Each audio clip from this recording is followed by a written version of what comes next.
Thank you so much, Chairwoman. And I just have to say, I just really take offense to the continued use of wokeism, referring to the Democratic Party. Mr. Pulsipher, thank you so much for being here today. It's good to see you. Thank you, Chairwoman Fox and Ranking Member Scott. And thank you to our guests that are here today who joined us to discuss these very critically important issues and their impact on students and families across the country.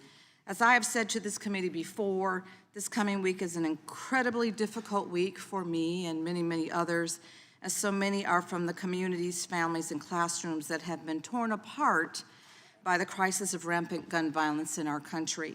Next week, I continue to mourn as we mark the 5th anniversary of the senseless murder of 17 students and their teachers at Marjorie Stoneman Douglas High School in Parkland, Florida. Next week, I also continue to mourn and commemorate what should have been my own son's 28th birthday on February 16th. For me and those who remain behind, the pain of having to bury a child or losing a loved one never, ever truly goes away. You carry it with you always, deep in your soul, but you just learn to manage it. It's a pain that I would never wish on anyone here. But that possibility is a reality that students and their parents are facing every single day as they go to school in the morning or drop their kids off at the bus stop before heading off to work.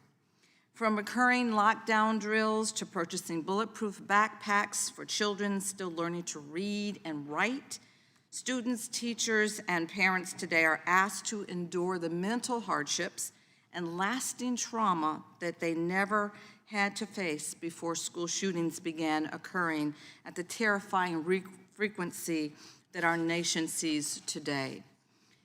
It is a preventable crisis that we cannot afford to ignore any longer, and it's critical that more steps be taken to address the epidemic of gun violence and school shootings that continue to plague our country.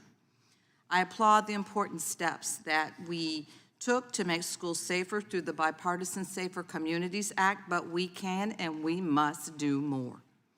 Every day that we refuse to enact the policies necessary to curb this epidemic, we allow more and more families to be torn apart and permanently scarred. We tell more and more students and parents and teachers that their leaders and elected officials are comfortable letting them bear the emotional burden of losing a loved one or being maimed and killed at a moment's notice.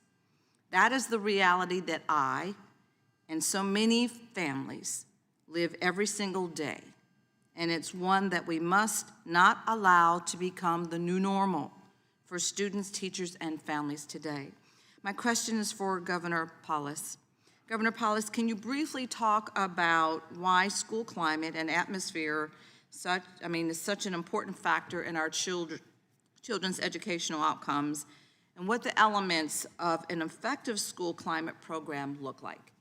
So we appreciate the bipartisan bill last year around improving gun safety, including funding for schools to implement common sense measures. We've added additional state resources around hardening, including single exit points and additional barriers. But that's too late in the process to have a discussion, as you indicated. There's a lot of forms of school violence.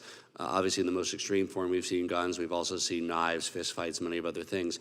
What you need is to make sure you have a positive school culture that supports all learners, where everybody feels valued.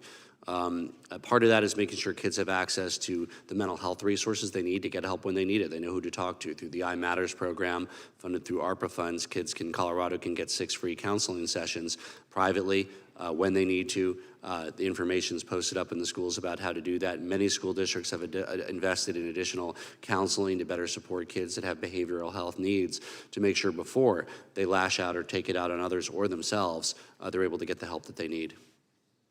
And also in response to your answer, what can we as members of this body do to prevent this culture, this really violent culture, from furthering and just really wreaking havoc on our schools? I think really focusing on positive school culture and school environment, having site leaders, parents, educators involved, making sure that kids feel supported in schools, that their needs are met, they know who to go to if they see something, and that the right intervention can occur promptly.